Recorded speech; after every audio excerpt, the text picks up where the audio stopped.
November 18th, 2020 vocabulary. Directions. Pluck the feather. That is the correct way to write a ratio for the number of stars to the total number of shapes in the table below. So we have number of stars. I'll put that in yellow because we're a star. To the total number of shapes in the table below. So to the total. All right, so I guess I forgot to put that little one. There we go. All right, so stars to total. So first of all, how many stars are there? Here's the stars.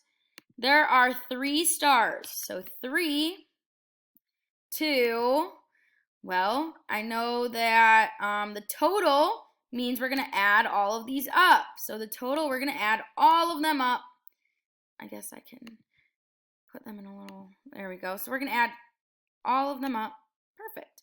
All right, so 4 plus 3 is 7, plus 6 is going to be 13.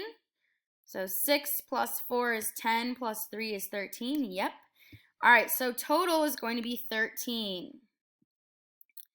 So we have 3 to 13. Now, we need to figure out, is it 3 to 6? No. 13 to 6? No. Remember, order matters.